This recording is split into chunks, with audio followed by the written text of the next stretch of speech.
కామాక్షి అని కర్ణాటక క్షేత్రంలో ఒక అద్భుతమైనటువంటి సుబ్రహ్మణ్య క్షేత్రం ఉంది. అది పరమశివానుగ్రహంలో వచ్చింది ఆ క్షేత్రం. గరుత్మంతుడు ఒక రోజు మంచి ఆకలి మీద ఉన్నాడు. వాసుకి వెళ్ళిపోతున్నప్పుడు ఈ వాసుకిని చంపుతున్నాడు. గరుత్మంతుడు వచ్చి తన రెక్కలతో కొట్టి మాడి ముక్కుతో గాఢ వేశాడు.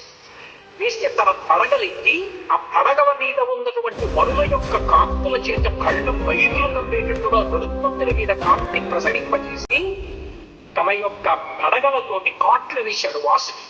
కానీ సహజభావంతుడైనటువంటి గరుత్మంతుడు ఆక్రమించబోయాడు. ఆర్తనాదం చేశాడు, శివ శివ శివ అని. వెంటనే కశ్యప ప్రజాపతి వచ్చాడు. వచ్చి గరుత్మంతుడి యొక్క తండ్రి వచ్చి కశ్యప ప్రజాపతి మహాశివ భక్తుడు వాసుకి. అటువంటి వాసుకిని చెనకుతున్న శివ అని పిలుస్తున్నాడు. ప్రమాదం సంభవిస్తుంది. వెంటనే విడిచిపెట్టేసి వేరొక ప్రాంతాన్ని చెప్పాడు. ఆ ప్రాంతానికి వెళ్ళిపో, అక్కడ నీకు ఆహారం